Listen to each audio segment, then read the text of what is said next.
जय हिंद बच्चों। सिंह सर की मुहिम पढ़ने का अधिकार सबको, डॉक्टर बनने का भी अधिकार सबको। इस मुहिम के तहत आज हम लोग नीट 7 का हिंदी मीडियम में जो एग्जाम है तो फिजिक्स का सॉल्यूशन लेकर आए हैं और हम आपके साथ 1 से 25 क्वेश्चंस तक सॉल्यूशन करेंगे। तो चलिए क्वेश्चन नंबर 1 हम लोग एक्सप्लेन करते हैं। क्वेश्चन नंबर 1 लिखा है कि 10 ग्राम, ये देखो मास दे रखा है बच्चों, 10 ग्राम के कण पर एक बल इस प्रकार कार्य करता है कि समय के सापेक्ष कण की स्थिति x बराबर T minus T square plus T cube से दी जाती है, जहां x मीटर में तथा t सेकंड में। प्रथम 2 सेकंड में किया गया कार्य, यहां पर जो दे रखा है आपको, जो आपका पोजीशन और टाइम रिलेशन दे रखा है x बराबर T minus T square plus T cube. तो इसको अगर हम लोग अवकलन कर दें विथ रिस्पेक्ट टू टाइम तो अपने को वेलोसिटी मिलेगा, वेग, और v बराबर हम लोगों ने पढ़ा है dx अपॉन dt। जब t के रिस्पेक्ट में, t के सापेक्ष इसका अवकलन करेंगे तो t का अवकलन हो जाएगा 1, टी स्क्वायर का माइनस 2t और टी क्यूब का होगा 3t स्क्वायर। प्रथम 2 सेकंड की बात की जा रही, प्रथम 2 सेकंड का मतलब t बराबर 0 सेकंड पर v1 आपका हो जाएगा, यहां पे t बराबर 0 रखेंगे तो 1 मीटर पर सेकंड होगा, और t बराबर 2 सेकंड पर v2 आपका हो जाएगा 1 माइनस 4 प्लस 12, ये आपका हो जाएगा 9 मीटर पर सेकंड। आपने कार्य ऊर्जा प्रमेय पढ़ी होगी, कार्य ऊर्जा प्रमेय से, और जो कार्य ऊर्जा प्रमेय है बच्चा आपकी W बराबर डेल्टा के, हम लोग लिख सकते हैं half m v2 square minus v1 square. अब यहां पे हमें वैल्यू पुट करनी है, ये 10 ग्राम है, इस 10 ग्राम को अगर किलोग्राम में चेंज करें तो ये हो जाएगा 10 की घाते -2 किलोग्राम। तो यहां पे जब वैल्यू पुट करेंगे तो ये 1/2 10 की पावर -2 किलोग्राम। 9 का स्क्वायर 81 हो गया, 1 का स्क्वायर 1 हो गया, तो ये 80 आएगा, 2 से डिवाइड करोगे तो 40 इंटू 10 की पावर -2 होगा। और इसको और थोड़ा सॉल्व करें तो 400 इंटू 10 की पावर -3 जूल होगा, और -3 जूल को लिख सकते हो मिली जूल, तो आपका फाइनल आएगा 400 मिली जूल। हम ये देखते हैं ऐसा कहां पे हमारा दे रखा है, तो आप देख पा रहे हैं क्वेश्चन नंबर 1 के फर्स्ट ऑप्शन पे लिखा है 400 मिली जूल। तो लास्ट में जो 1-2 स्टेप होते हैं हमारी कैलकुलेशन के, वो डिपेंड करते हैं कि हमें ऑप्शन कहां मैच कराने हैं। तो सही तो 4.4 जूल भी था, लेकिन यहां पर क्या है कि जो आपका आंसर है मिली जूल में, इस वजह से हमें मिली जूल तक जाना था। तो ये आपका क्वेश्चन नंबर 1 का आंसर फर्स्ट ऑप्शन सही हो गया। चलते हैं क्वेश्चन नंबर 2 की तरफ।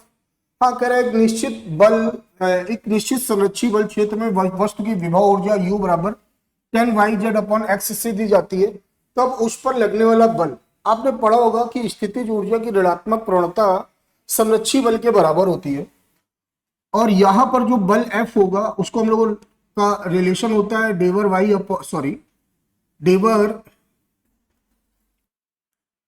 U अपॉन डेवर x आई कैप माइनस डेवर U अपॉन डेवर y जे कैप माइनस डेवर U अपॉन डेवर z के कैप। ये अगर यहां से देखा जाए तो जो हम x के रेस्पेक्ट में करेंगे, जब हम x के रेस्पेक्ट में अवकलन कर रहे होंगे तो जो y और z है वो हमारे लिए एज अ कांस्टेंट बिहेव करेगा। तो यहां पर जब हम इसका अवकलन करेंगे तो बेटा माइनस डेवर अपॉन डेवर x 10yz upon x i cap minus डेवर अपॉन डेवर y 10yz upon x j cap minus डेवर अपॉन डेवर z 10yz upon x k cap. अगर इसको हम लोग सॉल्व करते हैं तो बच्चा देखो यहाँ पे x के रेस्पेक्ट में कर रहे हो तो 10yz as a constant treat करने वाला है 1/x, x की पावर n का अपने डिफरेंशिएशन पड़ा होगा n x की पावर n माइनस 1, 1/x मतलब x की पावर माइनस 1। तो इस फार्मूले के हिसाब से अगर इसको हम ब्रेक करेंगे तो ये आएगा 10yz अपॉन एक्स स्क्वायर, और जो माइनस आ रहा था इस माइनस के साथ प्लस हो जाएगा माइनस। अब देखो यहाँ पे y के रिस्पेक्ट में कर रहे हैं तो 10z upon x as a constant रहेगा, और y के रिस्पेक्ट में डिफरेंशिएशन 1 हो जाएगा तो ये j कैप हो जाएगा माइनस। सेम यही कहानी यहाँ पे चलना है, तो 10y अपॉन एक्स, z का आपका अवकलन 1 हो गया और ये हो गया k कैप। हम देखते हैं हमारा आंसर कहाँ पे ऐसा मैच कर रहा है। पहला ऑप्शन तो नहीं दिख रहा है, दूसरा option 10yz upon x square i cap बिल्कुल दिखा, 10z upon x j cap बिल्कुल दिखा, minus 10y upon x k cap, हाँ बिल्कुल मैच कर रहा है। तो अपना जो दूसरे का जो सही आंसर है वो कौन सा है, सेकंड ऑप्शन। क्वेश्चन नंबर 3 की तरफ चलते हैं। 5 किलोग्राम के पिंड पर लगने वाले बल लगाने से उसमें उत्पन्न विस्थापन का समीकरण S बराबर T³/3 मीटर है। इस बल द्वारा प्रथम 2 सेकंड में किया गया कार्य, ये भी बेटा जैसे हमने क्वेश्चन नंबर 1 पे अटेम्प्ट किया था वैसे ही करना है। यहाँ पर S बराबर T³/3 दे रखा है, हम यहाँ पे इस विस्थापन के समीकरण का अवकलन करेंगे तो ये ds/dt, और T³ का अवकलन होता है 3t², 3 से 3 कैंसिल हो जाएगा, t² होगा। प्रथम 2 सेकंड की बात कर रहे हैं तो t बराबर 0 पर v1 आपका 0 आ जाएगा, और t बराबर 2 सेकंड पर v2 आपका 4 मीटर पर सेकंड आ जाएगा। एक बार फिर हम लोग कार ऊर्जा प्रमेय लगाने वाले हैं। कार ऊर्जा प्रमेय से और कार ऊर्जा प्रमेय आपने क्या पढ़ी है, W बराबर डेल्टा के, W बराबर डेल्टा के, और यहाँ पे हम बात करेंगे W बराबर डेल्टा के लिख दिया half v2 square minus v1 square, half an कितना दे रखा है 5 kg, और बेटा v2 कितना दे रखा है 4 का स्क्वायर हो गया 16 माइनस 0, 2 से डिवाइड करोगे ये आएगा 40 जूल। आपका सही आंसर होगा 40 जूल, जो कहां दिख रहा है, ऑप्शन नंबर 4 पे दिख रहा है। क्वेश्चन नंबर 3 का ऑप्शन नंबर 4 सही है आपका बच्चा। हम लोग चलेंगे क्वेश्चन नंबर 4 की तरफ। एक स्प्रिंग को 200 सेंटीमीटर खींचा जाता है, जब इसमें 200 जूल ऊर्जा संचित होती है तो इसे 2 सेंटीमीटर और खींचा जाए तो संचित ऊर्जा में वृद्धि निकालना है। संचित ऊर्जा में वृद्धि निकालना मतलब आपको डेल्टा यू निकालना है, ठीक है ना। अगर हम बात करें कुछ इस तरह लिख लेते हैं, x1 बराबर 2 सेंटीमीटर दे रखा है, और जो x2 दे रखा है 2 सेंटीमीटर और खींचो तो ये आपका हो जाएगा 4 सेंटीमीटर। हम लोगों ने फार्मूला पढ़ा u बराबर हाफ के एक्स स्क्वायर। अगर हम बात करें u1 बराबर हाफ के x1 स्क्वायर, और ये दे रखा है आपको कितना 200, ठीक। जो हम बात करते हैं u2 की, u2 बराबर हाफ के x2 स्क्वायर। जरा ध्यान से देखिए, जो x2 है वो x1 का क्या है, डबल है, तो हम लोग यहाँ पे x2 की जगह पे क्या लिख सकते हैं 2x1 लिख सकते हैं। जब ये वैल्यू पुट करोगे 1/2 के 2x2 का होल 2x1 का होल स्क्वायर, तो ये आपका आ जाएगा, ये आपका आएगा 2 का 4 1/2, और ये आएगा 1/4 इंटू 1/2 के x1 स्क्वायर, ये आएगा। और ये देखो ये जो वैल्यू ये जो आ रहा है हाफ के x1 स्क्वायर, ये 200 है, तो आपका u2 कितना आ गया 800 जूल, कितना आ गया 800 जूल आ गया। और डेल्टा u बराबर आपने पढ़ा है u2 माइनस u1, 800 माइनस 200, ये आपका आ गया 600 जूल। तो अपना सही जवाब होगा 600 जूल, ठीक है ना, ये आपका आ गया, ठीक है। क्वेश्चन नंबर 4 का आपका फोर्थ ऑप्शन सही है। अब क्वेश्चन नंबर 5 की तरफ चलते हैं। क्वेश्चन नंबर 5 की तरफ चलते हैं। क्वेश्चन नंबर 5 आपका बोल रहा है, क्वेश्चन नंबर 5 कह रहा है कि एक हल्के तथा एक भारी पिंड के संवेग बराबर है, एक संवेग बराबर है, किसकी गतिज ऊर्जा अधिक होगी। गतिज ऊर्जा और संवेग में जो संबंध पड़ा है k बराबर p²/2m, p आपका संवेग है। जब संवेग बराबर होगा तो संवेग को हम लोग कांस्टेंट मानेंगे, तो k प्रोपोर्शनल टू 1/m, जिसका मास कम होगा उसका काइनेटिक एनर्जी होगा अधिक होगा, तो जो हल्का होगा उसका मास कम होगा तो उसकी गतिज ऊर्जा भी क्या होगी, अधिक होगी। आपसे यही पूछा गया था किसकी गतिज ऊर्जा अधिक होगी, तो हमारा सही जवाब है हल्के पिंड की। बहुत ही आसान सा क्वेश्चन था बच्चा ये। क्वेश्चन नंबर 6 कह रहा कि 60,000 किलोग्राम द्रव्यमान का एक ट्रक किसी नत समतल जिसका ढाल एक में 100 है पर ऊपर की ओर 30 किलोमीटर पर घंटा की चाल से चल रहा है। ट्रक किस तक की क्या है, बेटा जो किलोमीटर पर घंटा दे रखा है इसको हम लोग मीटर पर सेकंड बना लेते हैं, और मीटर पर सेकंड में बनाने के लिए 5/18 से हम लोग क्या करते हैं, बड़ा 6 से डिवाइड करेंगे तो 25/3 मीटर पर सेकंड आ गए। और अगर हम बात करें यहाँ पर ये थीटा होगा, ये जो ट्रक है ये जो ऊपर की ओर जा रहा है इसका जो वेट लगेगा अलोंग द इंक्लाइंड प्लेन वो mg sin थीटा लगेगा, और इसकी वेलोसिटी क्या है v। ओके, तो यहाँ पे जो फॉर्मूला लगेगा पावर का F क्रॉस v, F की जगह लिखेंगे mg sin theta into v। बेटा m कितना दे रखा है 60,000, जी आपका 10 हो गया। अब बेटा यहाँ पे साइन में बोला गया था 1 में 100, मतलब अगर ये 100 है तो ये 1 होगा, तो साइन थीटा हो जाएगा 1/100। और बच्चों वेलोसिटी दे रखी है 25/3। देखो ये 2 जीरो तो कैंसिल होगा, 3 से डिवाइड करोगे कितना आएगा 200, ये 2000 गुणे 25 आए, कैलकुलेट करने पे आएगा 50, ये 3 जीरो, ये आ गया वाट, ये क्या आ गया वाट। जब इसको आप कैलकुलेट करो तो लास्ट के 3 जीरो बन जाएंगे आपके किलोवाट पे, तो हमारा ये बनेगा 50 किलोवाट। हमारा क्या बनेगा 50 किलोवाट। यहाँ से ये 3 जीरो आपको 10³ वाट किलोवाट लिख सकते हो। और ऐसा कहाँ लिखा है, ऑप्शन नंबर 6 पे लिखा है, तो क्वेश्चन नंबर 6 का ऑप्शन नंबर आपका 6 सही है। ओके, चलिए क्वेश्चन नंबर 7 कह रहा है M1 द्रव्यमान की एक वस्तु 5 मीटर पर सेकंड के वेग से गति करते हुए विराम में स्थित, विराम का मतलब यहाँ पे इसकी वेलोसिटी क्या होगी 0 होगी, M2 द्रव्यमान की वस्तु टकराती है।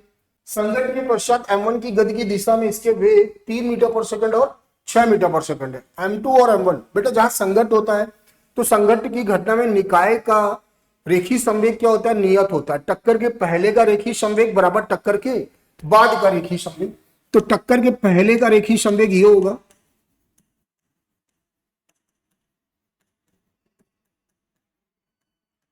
अब हम यहाँ पे बात करें तो ये M1 हो गया, U1 कितना दे रखा है 5 बच्चा, विराम में स्थित था तो ये 0 हो गया।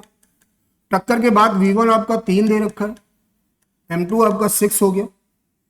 ये इधर आएगा तो 2M1 बराबर 6M2, 2 से डिवाइड करेंगे तो M1 बराबर हो जाएगा 3M2। अब हमें ये देखना निकालना क्या है, हमें M2/M1 निकालना है। M2/M1 निकालना है तो M1 इधर ले आओ और 3 इधर ले आओ, तो 1/3 बराबर हो जाएगा M2/M1। ये भी देखते रहना, लास्ट में गलती हो जाती है कभी कभी कि हम जल्दबाजी में M1/M2 निकाल देते हैं, जबकि क्वेश्चन में जो पूछा जाए हमें वही रेशियो निकालना होता। और ये M2/M1 का रेशियो 1 और रेशियो 3, और ये कहाँ पे दिख रहा है, ऑप्शन नंबर 4 पे दिख रहा है। तो क्वेश्चन नंबर 7 का आपका 4th ऑप्शन सही होगा। क्वेश्चन नंबर 8 6M द्रव्यमान की कोई एक वस्तु 3 समान टुकड़ों में टूटती है। मान लो कोई एक वस्तु है जिसका मास क्या है 6M, अभी तो ये रेस्ट पर होगा तो इसका मोमेंटम भी क्या होगा 0 होगा। और जब ये टूटी, ये भी 2M, ये भी 2M और ये भी क्या 2M, ठीक है। दो के वेग दे रखे VJ कैप और VI कैप, मतलब एक दूसरे के परपेंडिकुलर डायरेक्शन में मूव कर रहे हैं। तीसरे टुकड़े का वेग होगा। देखो जब भी कोई वस्तु पे एक्सप्लोजन होता है, विस्फोट होता है, तो यहां पर भी आपका निकाय का रेखी संवेग क्या रहता है, नियत रहता है। पहले निकाय का रेखी संवेग क्या है 0 है, और लास्ट में 3 निकाय बने तो P1 vector plus P2 vector plus P3 vector बराबर क्या हो गया 0। सबका मास दे रखा है 2M और ये वेलोसिटी दे रखी है VJ cap plus 2M VI cap plus 2M, और ये हो गया V3 बराबर क्या हो गया 0। देखो 2M कॉमन लेके क्या कर सकते हो, कैंसिल कर सकते हो, तो ये बना VJ cap VI cap plus V3 vector बराबर 0। और यहाँ पे जब आप बराबर के उधर ले जाएंगे तो V3 वेक्टर हो जाएगा minus VI cap plus J cap. तीसरे पिंड का वेग सदिश यही आने वाला, और ऐसा कहां पे लिखा, तीसरे ऑप्शन पे लिखा। तो बड़ा आसान था क्वेश्चन था बच्चों। क्वेश्चन नंबर 9 टरबाइन को चलाने के लिए जल 50 मीटर ऊंचाई से 20 किलोग्राम पर सेकंड की दर से गिराया जाता है। घर्षण के द्वारा 20% ऊर्जा नष्ट होती। टरबाइन द्वारा कितनी शक्ति उत्पन्न हुई। सबसे पहले हम ऊर्जा निकालते हैं, एनर्जी, एनर्जी mgh, mgh, ठीक है। अब यहां पर जो पावर होगा mgh अपॉन टी होगा, m बाई टी 20 किलोग्राम पर सेकंड दे रखा है, जी आपका 10 होता है, h कितना हो गया 50 हो गया, और ये बच्चा कितना आ गया 3 जीरो तो ये दिख ही रहा, और ये आ गया, तो इसको लिख सकते हैं 10 किलोवाट, 10 किलोवाट ये टोटल शक्ति। लेकिन कुछ लॉस हो गया, 20% लॉस हो गया, तो शेष कितना बचा, हमें शेष से मतलब 80%। तो जो उत्पन्न शक्ति है, जो कुल शक्ति है 10 किलोवाट, इसका हम लोग 80% निकालते हैं, और ये आपको दिख रहा होगा 8 किलोवाट, 8 किलोवाट, ठीक है ना। और ऐसा कहां पे लिखा है, सेकंड ऑप्शन पे लिखा, तो 9 का सेकंड ऑप्शन सही हो गया आपका। क्वेश्चन नंबर 10, किसी तरंग का समीकरण y बराबर 0.5 sin 10t minus x metre है, यह प्लस x दिशा में गति करते हुए तरंग का समीकरण है जिसका वेग, बेटा आप लोगों ने फार्मूला पढ़ा था y बराबर a sin omega t minus cx। अगर हम इससे तुलना करें तो बेटा ओमेगा की वैल्यू आ रही है 10 और k की वैल्यू आ रही है 1। तरंग का वेग v बराबर पड़ा है ओमेगा अपॉन k, तो 10 अपॉन 1 तो आपका आंसर हो जाएगा 10 मीटर पर। तो याद रखना ये फार्मूला तरंग के वेग का होता है, माध्यम के कण का वेग का फार्मूला अलग होता है, ये v बराबर ओमेगा अपॉन के या v बराबर एन लैम्डा, जहाँ पे एन आपकी आवृत्ति है, सब तरंग के वेग को प्रदर्शित करते हैं, और इसका सही जवाब क्या होगा 10 मीटर पर सेकंड। क्वेश्चन नंबर 11, तरंग समीकरण y बराबर 0.25 sin 10 पाई x माइनस 2 पाई t द्वारा प्रदर्शित है, जहां x तथा y मीटर में तथा t सेकंड में यह तरंग गमन करती। कई सारी चीज ऑप्शंस दे रखे हैं आपको, वहां पे लैम्डा, फ्रीक्वेंसी और direction of propagation of wave दे रखा है। तो सबसे पहले हम चीजों को यहाँ से कैलकुलेट करके देखते हैं। तो अपने पास जो basic fundamental wave progressive wave का एक क्वेश्चन दे रखा है, y बराबर a sin omega t minus kx। अगर इससे तुलना करेंगे आप, अगर इससे तुलना करेंगे बेटा, तो तुलना करने पर ध्यान से देखो, जो आयाम है वो 0.25 मीटर हो गया, 0.25 मीटर हो गया। अगर ओमेगा की बात करें तो ओमेगा बराबर 2 पाई दिख रहा है। अच्छा एक चीज और, ये kx है तो उससे अपने को कोई फर्क नहीं पड़ता, अपन लोग kx माइनस ओमेगा टी से लिख के तुलना करा देंगे। ओमेगा कितना दिख रहा है 2 पाई, ओमेगा आपने पढ़ा है 2 पाई एन, एन आपकी फ्रीक्वेंसी बच्चा, ये कैंसिल हो गया, एन बराबर आ गया 1 हर्ट्ज। ओके, अगर हम के की बात करें तो के बराबर है आपका के आपका दे रखा है 10 पाई, और जो के होता है वो होता है 2 पाई अपॉन लैम्डा बराबर 10 पाई, पाई से पाई कैंसिल हो गया, लैम्डा और आ गया 0.2 मीटर। ओके, और ये बीच में माइनस लगा है, तो जो वेव होगा प्लस x दिशा में चल रहा होगा। ओके, तो अब देखते हैं ऐसा कहां पे, पूरी डिटेल हम लोगों ने निकाल ली है, हम देखते हैं कहां पे किस ऑप्शन पे हमें सब कुछ मिल रहा है। आवृत्ति 1 हर्ट्ज बिल्कुल सही लिखा है, तरंगदैर्घ्य 0.2 मीटर बिल्कुल सही लिखा है, और के साथ धनात्मक x दिशा में नहीं बिल्कुल सही लिखा है, और जो पहला ऑप्शन है वो बिल्कुल ही सही है। तो मेरे हिसाब से तो पहला ऑप्शन सही होगा, क्योंकि इसमें तो कोई ऋणात्मक लिखा है, ये गलत हो गया, ये भी ऋणात्मक लिखा है, ये गलत हो गया, और आवृत्ति गलत हो गया, तो ये लास्ट वाले में कुछ ना कुछ गड़बड़ है। तो आपका सही ऑप्शन क्या होगा, पहला होगा। तो क्वेश्चन नंबर 11 का आपका पहला ऑप्शन सही हुआ। अगले क्वेश्चन की तरफ चलते हैं बेटा। तनी हुई डोरी में प्रगामी तरंग का समीकरण y बराबर a sin kx minus omega t, तरंग कण का अधिकतम वेग। बेटा ये जो तरंग प्रगामी तरंग दे रखा है, अगर कण का वेग निकालना है तो ये होता है dy बाई dt, जब उसको हम अवकलन करेंगे तो a sin kx minus omega t का हो जाएगा cos kx minus omega t, और यहां पे अवकलन करने पर आएगा ओमेगा। और अधिकतम के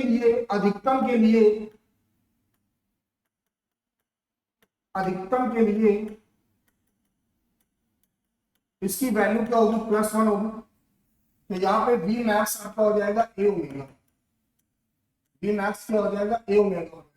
तो आपका सही जवाब क्या है, पहला, क्योंकि यहाँ पे,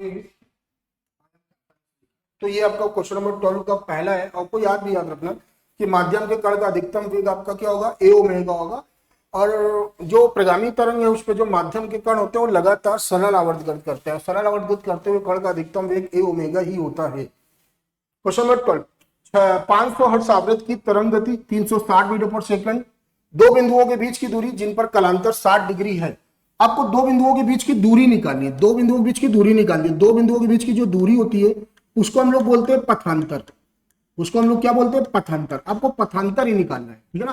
तो सबसे पहला काम है हम लोग b बराबर एन लैम्डा से लैम्डा निकालते हैं, तो लैम्डा बराबर हो जाएगा b अपॉन एन। b 360 दे रखा है, एन 500 दे रखा है, सॉल्व करने की जरूरत नहीं है, 36/50 निकालेंगे। जो कलांतर और पथांतर में संबंध होता है डेल्टा फाइव बराबर 2 pi upon lambda into delta x. जो डेल्टा फाइव है बेटा वो आपका कलांतर है, जो डेल्टा एक्स है वो आपका पथांतर है। 2 पाई लैम्डा की जगह वैल्यू रखेंगे 36 और ये आ जाएगा 50 इंटू डेल्टा एक्स। अच्छा, कलांतर 60 डिग्री दे रखा है, 60 डिग्री को रेडियन में चेंज करोगे तो कितना आएगा, π/3। यहाँ पे π/3 रखा गया और 2 गुणे 50 हो गया 100। बेटा पाई से पाई कैंसिल हो गया, ये 12 हो गया। तो यहाँ से जो पथांतर आया डेल्टा एक्स वो आया 12/100 मीटर। अगर सेंटीमीटर में चेंज करना होगा तो 12 सेंटीमीटर। हम लोग मैच कर लेते हैं, हमारा ये कहाँ पे लिखा हुआ है, ऑप्शन नंबर 2 पे लिखा है।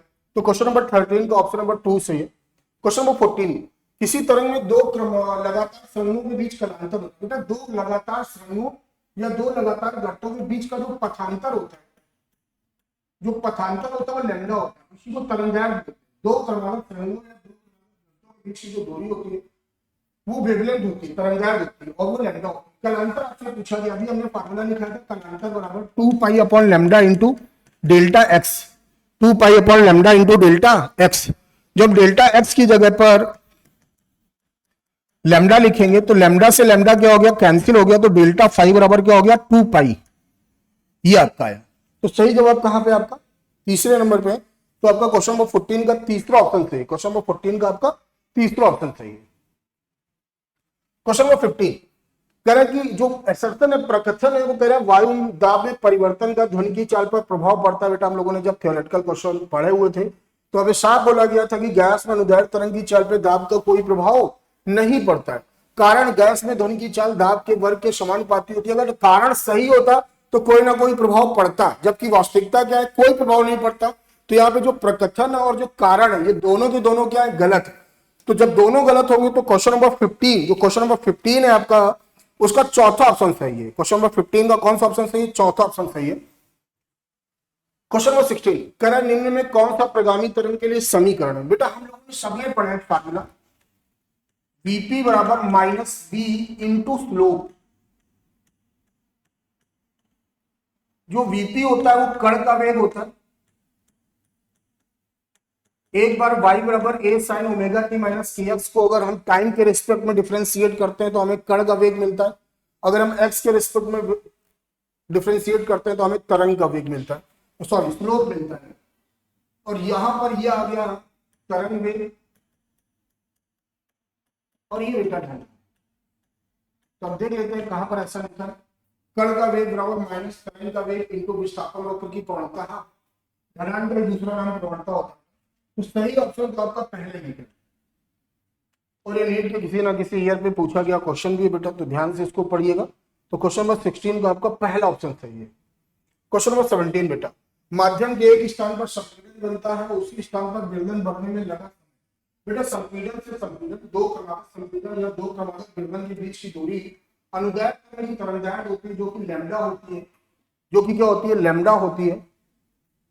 और यहां पर अपने को समय की बात की जा रही है, तो आपने देखा होगा डेल्टा पाई बराबर 2 pi upon T into delta T होता है। अगर संपीड़न से संपीड़न पे जाएंगे तो कलांतर 2 पाई होता है। संपीड़न से संपीड़न पे जाएंगे या विरलन से विरलन पे जाएंगे तो कलांतर 2 पाई होता है। लेकिन अगर संपीड़न से विरलन पे जा रहे हैं तो कलांतर बेटा पाई होता है। पाई से पाई कैंसिल हो गया, डेल्टा टी बराबर हो जाएगा t/2। ये सब तो आपका सही जवाब क्या होगा, तीसरा। क्वेश्चन नंबर 17 का सही जवाब है t/2। क्वेश्चन नंबर 18, वायु में ध्वनि का वेग ताप के साथ बढ़ता है, ताप के साथ घटता है, दाब के घटने के साथ बढ़ता है, दाब में निर्भर नहीं करता है, ताप में निर्भर नहीं करता है। गलत उत्तर को चुने, हमें सही नहीं बता। B proportional to √3। ताप के साथ बढ़ेगा, ताप के साथ घटेगा। हाँ, ये दोनों स्टेटमेंट सही होंगे। दाब घटने के साथ बढ़ता नहीं, इनकी कोई भी डिपेंडेंसी नहीं बनती है, कोई भी डिपेंडेंसी नहीं बनती है, ठीक है ना। तो ये स्टेटमेंट क्या हो गया, गलत हो गया। दाब में निर्भर नहीं करता, ये स्टेटमेंट सही है, ये स्टेटमेंट सही है। ताप में निर्भर नहीं करता, नहीं भाई करता, ये स्टेटमेंट गलत है। और अपने को आंसर क्या देने थे, गलत देने। तो यहाँ पे कितने ऑप्शन गलत है, थर्ड वाला गलत है और वो फिफ्थ वाला गलत है। हम देखते हैं किस ऑप्शन पे थर्ड और फिफ्थ लिखा है। तो हम देखते हैं ऑप्शन नंबर 4 पे थर्ड एंड फिफ्थ लिखा है। तो क्वेश्चन नंबर 18 का फोर्थ सही है। ओके, तो ध्यान से पढ़ने की जरूरत है कि यहाँ पे हमें सिलेक्ट क्या करना था। ओके, जल्दबाजी में कभी कोई चीजें गलत हो जाती है आपसे, ठीक है ना। चलिए, तो आई होप आपको ये क्वेश्चन क्लियर होगा। क्वेश्चन नंबर 19, गैसीय माध्यम में ध्वनि का वेग 330 मीटर पर सेकंड होता है यदि तापमान में परिवर्तन किए बिना दाब 4 गुना बढ़ा दिया जाए तो गैस में ध्वनि का वेग, बेटा गैस में ध्वनि का वेग दाब पर निर्भर नहीं करता है।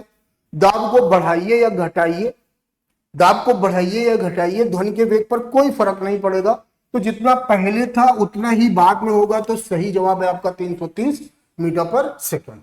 क्वेश्चन नंबर 20, अप्रगामी तरंगे, ऊर्जा स्थानांतरण के हिसाब से, ऊर्जा स्थानांतरण के हिसाब से तरंगे दो प्रकार की होती हैं, प्रगामी तरंगे, अप्रगामी तरंगे। प्रगामी तरंगे जो ऊर्जा का स्थानांतरण करती हैं, जबकि अप्रगामी तरंगे जो ऊर्जा का स्थानांतरण नहीं करती हैं और माध्यम में स्थिर प्रतीत होती हैं। ये स्टैंडिंग वेव्स या स्टेशनरी वेव होती है। तो हम देखते हैं कौन सा ऑप्शन दिख रहा है, ऑप्शन नंबर 2 दिख रहा है कि ऊर्जा का स्थानांतरण नहीं करती है। क्वेश्चन नंबर 21, यदि वायुमंडल का ताप बढ़ाया जाए तो ध्वनि तरंग का निम्न गुण प्रभावित होता है। बेटा आप लोगों ने पढ़ा है V proportional to root T, पूरा तो फार्मूला पढ़ा होगा, under root gamma RT by M. तो यहाँ पे V proportional to root T, अगर टेम्परेचर चेंज करोगे तो स्पीड या वेलोसिटी चेंज होगा। तो कह रहा कौन सा गुण प्रभावित होता है, तो सही जवाब क्या हो गया, तीसरा हो गया।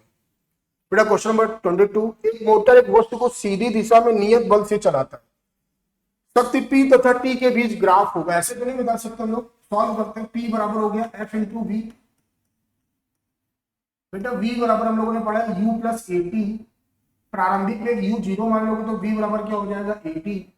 जब यहाँ पे वैल्यू पुट करोगे तो P बराबर आएगा F AT। और बेटा एक ही जगह लिख सकते हो F upon M into T। यहाँ पे देखो तो P बराबर आ जाएगा F square by M into T। मास तो चेंज होगा नहीं, मास हमेशा कांस्टेंट रहता है, प्लस बल भी क्या है, नियत। तो जो F स्क्वायर अपॉन M हो गया वो आपका क्या हो गया, कांस्टेंट हो गया। तो पावर P प्रोपोर्शनल टू क्या हो गया, T हो गया। और जब भी ऐसा होता है स्ट्रेट लाइन होगा, जो कि कहां पे दिख रहा है, ऑप्शन नंबर ए पे दिख रहा है। तो क्वेश्चन नंबर 22 का ऑप्शन नंबर ए सही है आपका। क्वेश्चन नंबर 23, एक वस्तु नियत शक्ति से सरल रेखा में गति कर रहा है, विस्थापन समानुपाती है। बहुत ही अच्छा, बहुत ही प्यारा क्वेश्चन है बच्चों। अगर हम बात करें वस्तु नियत शक्ति से, तो हमें पता है P बराबर होता है F इंटू V। F की जगह लिखेंगे M into A into V। अब बेटा ए हम लोगों ने पढ़ा है dV upon dt into V। इसको सही तरीके से लिख देते हैं, थोड़ा अरेंजमेंट करके, V dV P by M dt। अगर इसको इंटीग्रेट किया जाए V dV P by M dt, ये मान लिया गया कि शुरुआत में वेलोसिटी 0 होगा, t टाइम के बाद वेलोसिटी v हो गया। तो यहाँ पे आएगा v स्क्वायर बाई 2 और ये आ जाएगा p बाई एम टी। तो यहां से v बराबर आएगा under root 2p t by, ये आया। और यहां से ये याद रखना चाहिए, तो ये भी पूछ लेता है v प्रोपोर्शनल टू रूट, तो ये भी आपको रिलेशन बताऊंगा, ठीक है ना। अब यहाँ पे देखो v की जगह हम लोग लिख सकते हैं ds अपॉन dt, और ये होगा under root P T by M. ये जो ds है under root 2 P T by M into D T होगा। दोनों तरफ का इंटीग्रेशन एक बार फिर करना है, 0 से s 0 से t, ये आपका s हो जाएगा under root 2 P by M, ऐसे ही लिखा जाएगा t की पावर 1 बाई 2, t की पावर 1 बाई 2 है। तो t की पावर 1 बाई 2 हम लोग क्या कर रहे हैं, t की पावर 3 बाई 2 अपॉन 3 बाई 2, ये आया सॉल्व होने। ध्यान से देखो तो मास भी कांस्टेंट है और p भी कांस्टेंट है, 3 बाई 2 तो ऑलरेडी न्यूमेरिकल वैल्यू है। तो यहाँ से सीधे सीधे दिख रहा है कि जो डिस्प्लेसमेंट है t की पावर 3 बाई 2 के डायरेक्टली क्या है, प्रोपोर्शनल है। तो ऐसा कहां पे रिलेशन दे रखा है, तीसरे नंबर पे रिलेशन दे रखते हैं। तो 23 का तीसरा ऑप्शन सही होगा। ओके, तो आई होप आपको मजा आया होगा क्वेश्चन सॉल्व करने पे। क्वेश्चन नंबर 24, करे सरल अवधगत करते हुए स्थितिज ऊर्जा फलन 1/2 kx स्क्वायर है, जहां के लोलक का बल नियतांक है, के की वैल्यू दे रखी है 0.5 न्यूटन पर सेकंड। Vx का ग्राफ निम्न चित्र में प्रदर्शित है। कुल ऊर्जा 1 जूल हो, कुल ऊर्जा 1 जूल हो तो अधिकतम विस्थापन होगा। बेटा अधिकतम विस्थापन होगा तो जो कुल ऊर्जा है आपका, तो ये देखते हैं कि कुल ऊर्जा, तो बेटा जो U दे रखा है सरल लोलक गति जो होती है वो ऊर्जा संरक्षण पर आधारित होती है। जो कुल ऊर्जा होती है वो अधिकतम गतिज ऊर्जा और अधिकतम स्थितिज ऊर्जा के ही बराबर होती है। ओके, यहाँ पे U की वैल्यू क्या दे रखी है 0.1 जूल दे रखी है, K की वैल्यू क्या दे रखी है 0.5 दे रखी है, और ये हो गया x स्क्वायर। जब आप डिवाइड करेंगे तो x स्क्वायर और आएगा 2/0.5 और इसको सॉल्व करने पर आएगा 4। स्क्वायर रूट लेंगे तो क्या आ जाएगा 2 मीटर। तो सही जवाब क्या होगा आपका क्वेश्चन नंबर 24 का पहला होगा 2 metre. Okay, question number 25, nitrogen और ऑक्सीजन के घनत्व का अनुपात 14:16 है। वह तापमान जिस पर नाइट्रोजन में ध्वनि की गति 55 डिग्री सेल्सियस पर ऑक्सीजन में ध्वनि की गति के समान होती है। बेटा नाइट्रोजन गैस की बात करें तो gamma R P N upon N N बराबर under root gamma R P O upon M O, क्योंकि दोनों ही डायटोमिक गैस है, द्विपरमाणु गैस, दोनों के लिए गामा की वैल्यू सेम रहने वाली है। आर सभी गैसों के लिए सेम होता है। दोनों तरफ का स्क्वायर करेंगे तो स्क्वायर करने पर स्क्वायर रूट हटेगा, गामा आर से गामा आर कैंसिल होगा, तो जो हमारे पास बचा हुआ संबंध होगा वो ये होगा। और जब इधर की हम बात करते हैं तो यहाँ पे T N upon T O, ये आपका हो जाएगा M N upon M O, और यहाँ पे वॉल्यूम बराबर होने की कंडीशन पे जो मॉलिक्यूलर मास दे रखा है वो डेंसिटी के रेशियो बराबर होगा। तो टी एन अपॉन इसका टेम्परेचर दे रखा है 55 डिग्री सेल्सियस, इसको केल्विन में चेंज करना है, 273 ऐड करना होगा, और ये दे रखा है 14/16, इसको जब ऐड करेंगे तो ये आएगा 8 2 3, ये सॉल्व करने पर, और ये 7 से डिवाइड होगा, ये 8 से डिवाइड करेंगे तो ये 41 होगा। तो टी एन बराबर हो जाएगा 287 केल्विन। अब अगर इसको डिग्री सेल्सियस में चेंज करना है तो इसमें 273 घटाना होगा, तो टी एन बराबर हो जाएगा 14 डिग्री सेल्सियस। तो ऐसा कहां पे दे रखा है, ऑप्शन नंबर 14 पे दे रखा है। तो बेटा ये आपके 1 से 25 तक के ऑप्शन क्वेश्चन का सोल्यूशन था। आई होप आपको हर एक डाउट अगर आपका होगा तो दूर होगा। और इसके बाद जो क्वेश्चन नंबर 26 से क्वेश्चन नंबर 50 है वो आपको दूसरे सर में भी शुभम सर आपको सॉल्व कराएंगे। अपना आज का कार्रवाई यहीं तक था, इसको हम लोग विराम करते हैं, फिर कभी मिलेंगे। थैंक यू, जय हिंद बच्चों। जय श्री राम बच्चों। तो बहुत ही शानदार तरीके से आपने नीट 7 पेपर का फिजिक्स का अब तक का 25 सवालों का सॉल्यूशन देखा। तो आइए आज हम आप चर्चा करने वाले हैं 26वें सवाल से।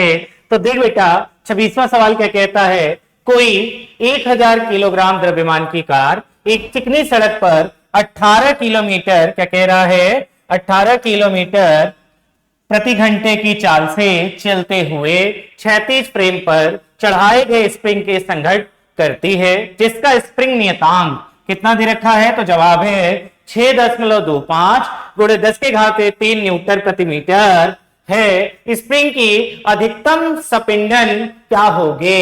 अच्छा, यानी मैक्सिमम कंप्रेशन की बात कर रहा है, अधिकतम स्पिंडन की चर्चा हो रही है। तो बाबू रे अगर मास हमें दिया गया है 1000 ग्राम, अच्छा, और चाल कितने चल रहा है सर 18 किलोमीटर प्रति घंटा, यानी एम का मान हमारे सामने 10 के घात 3 किलोग्राम है। और अगर हम बात करें v यानी कि चाल की वेग की, तो 18 किलोमीटर प्रति घंटा, जिसको आप कहेंगे 5 मीटर प्रति सेकेंड। तो भैया रे कह रहा है कि अगर स्प्रिंग नियतांक यानी स्प्रिंग कांस्टेंट के का मान 6.25 गुणे 10 के घात 3 न्यूटन प्रति मीटर है, तो बाबू रे अधिकतम स्पिंडन पे स्प्रिंग की अधिकतम स्पिंडन क्या होगे, यानी मैक्सिमम कंप्रेशन पे एक्स का वैल्यू बताना है। तो भैया रे हम आप जानते हैं अधिकतम स्पिंडन पे आप पाएंगे गतिज ऊर्जा जो है, जिसको आप हाफ mv² लिखते हैं, वह परिवर्तित हो जाती है स्थितिज ऊर्जा में, अर्थात यह हाफ kx² के रूप में बराबर हो जाएगा। बोलो कहानी क्लियर है। यानी सवाल बड़ा ही सरल सा सर है क्या, कि अधिकतम संपीड़न की चर्चाएं हो रही है। अधिकतम संपीड़न के परिस्थिति में आपने पढ़ा होगा गतिज ऊर्जा जो है स्थितिज ऊर्जा के समांतर हो जाएगी, बराबर हो जाएगी। महत्वपूर्ण बात यह है कि द्रव्यमान आपको दिया गया है 10 के घाते 3 किलोग्राम। ये साहब वेग कितना है, चाल है 18 किलोमीटर प्रति घंटा अर्थात 5 मीटर प्रति सेकेंड। साहब स्प्रिंग का नियतांक यानी के मान की बात करें तो वह मान दिया है 6.25 गुणे 10 के घाते 3 न्यूटन प्रति मीटर। ये साहब अगर आपने कहा अधिकतम संपीड़न का केस यानी 1/2 mv स्क्वायर का मान 1/2 क्या कि x के घाते 2, तो सर यहां से 1/2 कट जाएगा। अच्छा सर x के घाते 2 का मान mv के घाते 2 बटे के, ये साहब m का मान कितना है 10 के घाते 3, अरे v का मान 5 उसका स्क्वायर यानी घाते में 2, के जगह 6.25 गुणे 10 के घाते कितना सर 3, ये 10 के घाते 3 खत्म हो गया। ये सर हमारा एक्स स्क्वायर है, तो ये एक्स स्क्वायर बराबर आएगा 25 बटे 6.25। ये सर ये 4 के समान आएगा, 4 के बराबर आएगा। यानी अगर एक्स के घाते 2 4 है तो हम कह सकते हैं कि एक्स बराबर 2 आएगा, जिसका विकल्प नंबर 3 में हमको स्पष्टता से उत्तर दिखाई दे रहा है। बोलो कहानी क्लियर है? एक बार जल्दी से सवाल को देख लीजिए, आगे बढ़ा जाए। बोलिए पक्का क्लियर है? चलिए सर अगला प्रश्न बताइए। देख बेटा अगर हम लोग अगले प्रश्न की चर्चा करें तो कह रहा है कोई लिफ्ट जिसका कुल द्रव्यमान यानी लिफ्ट और यात्री का मिला के द्रव्यमान जो है वह कितना है बाबू रे 800 केजी है। तो इसका मतलब कह रहा है अगर 800 केजी है तो यहां जो mg लगेगा इसका मान अगर g का मान 10 ले लें तो ये तो सर 8000 न्यूटन आएगा। ठीक है सर ऊपर की ओर यानी लिफ्ट जा रहा है ऊपर की ओर कितने चाल से 4 मीटर प्रति सेकंड से। कह रहा है कि मान लीजिए अगर ये ऊपर जा रहा है तो घर्षण बल तो नीचे लगेगा, घर्षण बल का मान जो है वह बाबू रे आपको 4000 न्यूटन दे रहा है। कह रहा है अब क्या बताना है लिफ्ट को मोटर द्वारा प्रदत्त न्यूनतम शक्ति होगा। शक्ति का क्या सूत्र है सर? शक्ति बराबर होता है बल गुणे चाल, यानी कि वेग से बल में गुणनफल करिएगा तो शक्ति आएगा। अंग्रेजी में कहते हैं पावर, यानी अरे सॉरी पावर बराबर फोर्स डॉट क्या वेलोसिटी। इस फोर्स का मान क्या है? कुल नीचे लगने वाला डाउनवर्ड यानी नीचे लगने वाला फोर्स का मान है 12000। सर ये 12000 कैसे है? 8000 कौन सा mg वाला और घर्षण बल का 4000 अर्थात 12000 गुणे गुणे सर वेग क्या है चाल कितना है? तो जवाब है 4। तो बाबू रे शक्ति का जो सूत्र आएगा जो मान निकल के आएगा इस सूत्र में बैठाने पे वो 12 चौक 48,000 आएगा। और चूंकि शक्ति है तो शक्ति की इकाई होती है वाट। क्या होती है? वाट। अर्थात इस प्रश्न का जो उत्तर होगा 48,000 वाट, या इसी को लिखोगे 48 किलोवाट। अरे बोलो भैया 1000 है तो किलो लगा सकते हैं ना, यानी ये हो जाएगा 48 किलोवाट अर्थात विकल्प संख्या चौथा। बोलो कहानी क्लियर है? बढ़ जाए मास्टर आगे। बोलो भैया चलिए सर अगला प्रश्न देखते हैं। कह रहा है सर किसी पिंड पर नियत बल लगाकर उसे किसी निर्देशांक प्रणाली के अनुसार अक्ष के अनुदेश गति करने के लिए बाध्य किया गया है जो इस प्रकार है, यानी f का मान यानी f वेक्टर बल का जो सदिश दे रहा है फोर्स वेक्टर दे रहा है वो है -i प्लस 2j धन 3k। अच्छा सर ये बल है तो न्यूटन में होगा। कह रहा है आई जे के क्रमशः क्या है? यूनिट वेक्टर है, इकाई सदिश है, एक्स वाई और जेड अक्ष के अनुदिश हैं। अच्छा सर अगर इस वस्तु के को सिर्फ जेड अक्ष के अनुदिश 4 मीटर चलाना चाहते हो, कितना चलाना चाहते हो? 4 मीटर। तो बताओ अगर 4 मीटर एक्स जेड अक्ष के अनुदिश चलाने पे क्या कार्य होगा या कार्य का क्या मान होगा, तो W बराबर हमने आपने पढ़ा है फोर्स डॉट डिस्प्लेसमेंट, अर्थात कह सकते हैं कार्य बराबर बल का हम अदिश गुणनफल करते हैं विस्थापन के साथ। ए बाबू रे, अगर जेड अक्ष के अनुदिश आपने 4 मीटर चलाया है तो डिस्प्लेसमेंट का मान तो सर 4 की कैप ही आएगा, अर्थात सर ये क्या हो जाएगा माइनस आई कैप प्लस 2 जे कैप प्लस 3 के कैप। अच्छा सर अदिश गुणनफल करिए यानी डॉट प्रोडक्ट करिए किसके साथ, जवाब है 4 के साथ। अच्छा सर रुक जाइए, अगर कार्य की चर्चा की जाए तो वह बल गुणित विस्थापन होता है और वो अदिश गुणनफल से आता है। सर हम ये जानते हैं कि अगर समान समान का करिएगा तभी तो हमको क्या मिलेगा, एक धनात्मक वैल्यू मिलेगा, अन्यथा जब आई का केस से या जे का केस से करेंगे विपरीत क्या इकाई सदिश का गुणनफल करते हैं तो हमें शून्य मिल जाता है, यानी यहां 4 क्या हो जाएगा, बोलो भैया 12 जूल कार्य आएगा, क्योंकि आई का के साथ करने पे शून्य हो जाएगा, जे के साथ के साथ करने पे शून्य हो जाएगा, लेकिन के साथ करेंगे तो 1 आएगा और 4 कई 12 अर्थात कार्य का यहाँ पे मान परिणाम जो आएगा मैग्नीट्यूड वह बेसिकली 12 जूल आएगा, जो कि विकल्प संख्या किसमें दे रहा है, बोलो बेटा जवाब है दूसरे में। बोलो क्लियर हो गया, बढ़ जाए मास्टर आगे। चलिए सर आपकी इतनी बात समझ में आ गई तो अगला सवाल देख लेते हैं। कह रहा है द्रव्यमान ए और वेग v की एक बुलेट यानी एक गोली है एक बुलेट है, बाबू रे उसका द्रव्यमान ए है, उसका वेग बच्चा रे b है, और कोई द्रव्यमान सी के एक बड़े ब्लॉक यानी कोई एक बड़ा ब्लॉक है, इसका द्रव्यमान सी है, एक बड़े ब्लॉक में दागी जाती है, यानी अर्थात आरंभ में आप पाइएगा क्या पाइएगा कि ये जो सी द्रव्यमान वाला ब्लॉक है उसका आरंभिक वेग यानी इनिशियल वेलोसिटी क्या है, 0 है। अरे स्थिर रखा हुआ है ब्लॉक। अच्छा सर दागी जाती है तो निकाय का अधिकतम वेग होगा, यानी जब दागी गई तो आप पाइएगा क्या परिस्थिति बन रही है सर, तब परिस्थिति कुछ ऐसी बन जाएगी कि ये सर ब्लॉक है, इसमें यह हमारा बुलेट दागा गया, अब यह बुलेट इस ब्लॉक को चलाएगा किसी v डैश या v वेग से, कितने से चलाएगा v वेग से, तो वही कह रहा है निकाय का अंतिम वेग होगा यानी फाइनल वेलोसिटी क्या होगा। तो साहब अगर हम चर्चा करें संवेग के बारे में, किसके बारे में, संवेग, इस संवेग यानी मोमेंटम के कंजर्वेशन की कहानी हो रही है क्या, अंग्रेजी में हम आप कहते हैं कि इनिशियल मोमेंटम फाइनल मोमेंटम के बराबर होगा,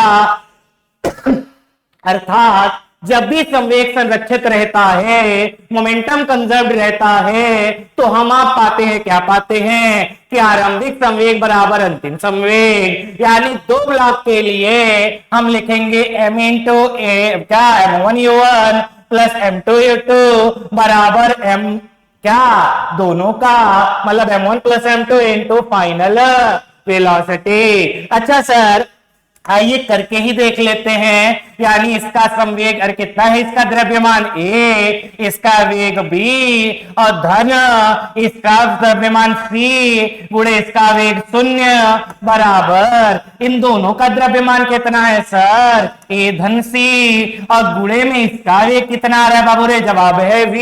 ए सर रुक जाइए, यह c से क्या है, सी 0 से गुणा होके अब पूर्णतः 0 हो जाएगा, यानी ए भी बराबर ए धन सी गुणे में भी, तो सर भी ही तो पूछ रहा है, यानी भी बराबर हो जाएगा ए बी बटे ए धन सी, क्या हो जाएगा ए बी बटे ए धन सी। तो सर ये ए बी बटे ए धन सी सर विकल्प संख्या दूसरे में मौजूद है। बोलो कहानी क्लियर है, बढ़ जाए मास्टर आगे, क्या बात समझ में आया है, बिल्कुल ही सरल सवाल है, करना कैसे है सर, संवेग के संरक्षण से। चलिए सर बढ़ जाता है मास्टर आगे, कह रहा है कि दो कणों का तरंग समीकरण, यानी एक दिया है y बराबर y1 बराबर a साइन ए साहब क्या ओमेगा टी माइनस के एक्स, और y2 दे रहा है a साइन और क्या सर ओमेगा टी प्लस के एक्स। ये बच्चा रे ध्यान से देखिएगा ना, तो दोनों का दिशा जो होगा विपरीत आएगा।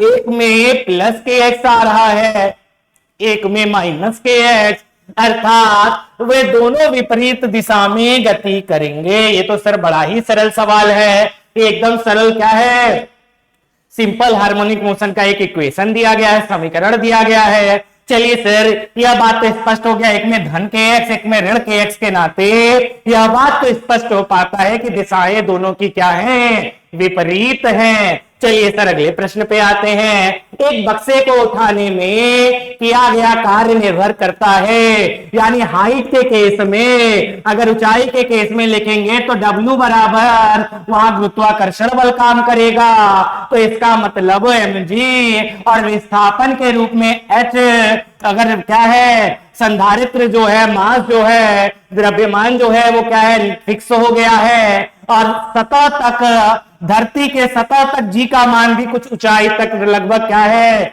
नियतांक ही रहता है, फिक्स ही रहता है। तो भैया ये कार्य किस पे निर्भर करेगा, जवाब है ऊंचाई पे। जितना ऊंचाई पे ले जाओगे कार्य का मान उतना क्या होगा, ज्यादा। तो एक बक्से को उठाने में किया गया कार्य किस पे निर्भर करेगा सर, तो कह रहे वो ऊंचाई पर निर्भर करेगा जिसे उठाया गया है।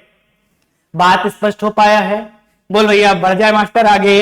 यानी कार्य किस पे निर्भर कर रहा है, ऊंचाई पे कर रहा है यहाँ पे।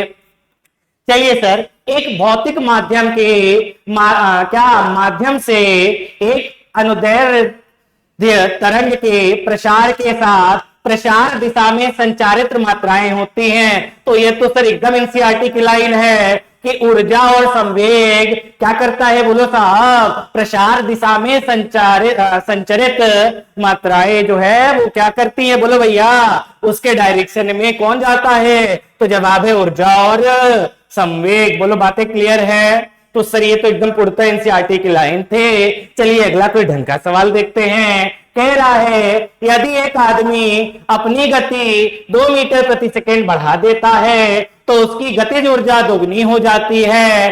अच्छा, मनुष्य की मूल गति क्या है, यानी अगर कोई व्यक्ति गतिज ऊर्जा का सूत्र हाफ m पहले v से v धन 2 का होल स्क्वायर करता है तो पहले का दुगना गतिज ऊर्जा हो जाता है, यानी 2 गुणे 1/2 गुणे mv के घाते 2, अर्थात 1/2m 1/2m कट जाएगा। सर इसको करके दिखाइए क्या आ रहा है, तो जवाब है v धन 2 के घाते 2 का सूत्र खोलिए a धन v के होल स्क्वायर के माध्यम से, तो v के घाते 2 धन 4 धन कितना 4v बराबर बाबू रे 2v स्क्वायर। ए सर v स्क्वायर को उधर लेके जाएंगे तो 2v स्क्वायर में से एक v स्क्वायर घट के v स्क्वायर ऋण 4v और ये ऋण 4 बराबर 0 है। तो जब इसको हल करिएगा तो यहाँ पे श्रीधराचार्य का सूत्र लगेगा। क्या होता है सर, x बराबर क्या हो जाएगा -b प्लस माइनस करड़ी में कितना b स्क्वायर ऋण क्या पूरे c बटे में 2a। जहां x के घाते 1 है या वेरिएबल के घाते 1 है वो b है, जहां घाते 2 है वो a है, जहां शून्य है घात यानी कि जहां वेरिएबल है ही नहीं वह c है। तो इस सूत्र में जब हम a की चर्चा करेंगे तो वहां पे क्या आएगा 1, और b की चर्चा करेंगे तो -4, c की चर्चा करेंगे तो इसमें भी -4। अगर ये भर दीजिएगा तो इस सूत्र में ये भरने के बाद आपका विकल्प संख्या तीसरा मिल जाएगा। बोलो कहानी क्लियर है। अरे बोल भैया बढ़ जाए मास्टर आगे, कोई दिक्कत वाली बात। चलिए सर देख लीजिए, कुछ भी नहीं किया गया है। जैसा परिस्थिति कह रहा है कि अगर 2 मीटर प्रति सेकंड से बढ़ा देता है, माना पहले v था 2 मीटर प्रति सेकंड से और बढ़ गया यानी v धन 2 हो गया, तो हाफ m v धन 2 के घाते 2 का मान पहले का दुगना गतिज ऊर्जा यानी 2 गुणे पहले का गतिज ऊर्जा 1/2 क्या साहब mv के घाते 2 हल करने पे v का मान आएगा 2 धन 2 कड़ी में 2 मीटर प्रति सेकेंड। बोलो साहब कोई दिक्कत वाली बात? बढ़ जाए मास्टर आगे। चलिए यदि किसी पिंड का संवेग 0.01% बढ़ा दिया जाए तो उसकी गतिज ऊर्जा कितनी बढ़ेगी? ये सब संवेग और गतिज ऊर्जा का संबंध जानते हैं क्या? गतिज ऊर्जा को लिखते हैं 1/2 mv के घाते 2, संवेग को लिखते हैं m गुणे v। बाबू रे इसी सूत्र में 1/2 mv के घाते 2 में m से गुणा और m से भाग दीजिएगा तो ये m के घाते 2 v के घाते 2 अर्थात संवेग के घाते 2 बटे में क्या बचेगा सर? 2m यानी गतिज ऊर्जा p के घाते 2/2m है। रुक जाइए सर रुक जाइए, आपसे कह रहा है, क्या कह रहा है कि अगर हम ध्यान से देखेंगे तो पाएंगे 2mke किसके बराबर हो रहा है? बोलो साहब 2mke जो है वह p के घाते 2 के समान है, या कह सकते हो p बराबर करड़ी में 2mke हो जाएगा। ये सर कह रहा है पिंड का संवेग 0.01% बढ़ा रहे हैं तो गतिज ऊर्जा कितना बढ़ेगा? तो साहब अगर आप ध्यान से देखिए, अगर आपने पढ़ा होगा प्रतिशत त्रुटि यानी परसेंटेज एरर, तो यहां लिख सकते हैं अगर मान लो ये क्या है, मास आपका एक फिक्स हो गया, द्रव्यमान जो है वो नियतांक हो गया, तो लिखोगे 1 गुणे प्रतिशत त्रुटि गतिज ऊर्जा में बराबर 2 गुणे क्या लिखिएगा सर? 2 गुणे प्रतिशत त्रुटि किसमें साहब? संवेग में, अर्थात 2 गुणे संवेग का 0.01 है। ये साहब प्रतिशत त्रुटि गतिज ऊर्जा में क्या आएगा? जवाब है 2 गुणे 0.01 अर्थात यह तो 0.02% हो जाएगा। अर्थात विकल्प संख्या कौन सा हो गया? जवाब है दूसरा। बोलो साहब कोई दिक्कत वाली बात? बढ़ जाए मास्टर आगे, कोई दिक्कत? चलिए सर अगला देख लीजिए। कह रहा है कि माना अगर ये कुछ नहीं दिया है, न्यूटन लिखा है तो बल की चर्चा हो रही होगी, यानी बल बराबर 2I धन 3J धन 4K दे रहा है का बल किसी पिंड पर 4 सेकेंड यानी कि समय दे रहा है 4 सेकेंड तक कार्य करता है, जिससे क्या विस्थापन दे रहा है? बाबू रे विस्थापन का मान है 3I धन 4J धन 5K विस्थापन है। तो बताओ शक्ति का क्या मान आएगा? ए बाबू रे शक्ति बराबर क्या होता है? कार्य बटे समय, यानी शक्ति बराबर अगर कार्य बटे समय है तो शक्ति बराबर फोर्स इंटू डिस्प्लेसमेंट यानी बल गुणे विस्थापन बटे समय लिखिएगा। ये सर बल गुणे विस्थापन क्या आएगा? आई का आई के साथ करिए 2 तिहाई 6 धन, ये साहब जे का जे के साथ 4 तिहाई 12 धन, ये साहब के का के साथ 5 चौके 20 बटे में कितना समय कितना कह रहा है सर? 4 सेकेंड। अर्थात देखिएगा तो पी का मान आएगा 20 12 32 6 38 बटे में कितना 4। हे बाबू रे ये लगभग 9.5 शक्ति है तो वाट में आएगा। बोलो भैया क्लियर है? अर्थात यह विकल्प संख्या पहले में उपस्थित है। बोल भैया कहानी क्लियर है? बढ़ जाए मास्टर आगे, कोई दिक्कत वाली बात? चलिए सर अगला प्रश्न देखते हैं, बड़ा ही शानदार सवाल था। पूरी तरह से अप्रत्यास्थ संघट वह होता है जिसमें दो कण टकराते हैं। ए बाबू रे अप्रत्यास्थ संघट उसे कहते हैं इलास्टिक कोलिजन। जब आप पाइएगा कि मोमेंटम जो है, संवेग जो है वह क्या रहे? संरक्षित रहे, कंजर्व्ड रहे। कुछ बेसिक प्रॉपर्टी हम लोग जानते हैं क्या कि मोमेंटम कंजर्व रहता है।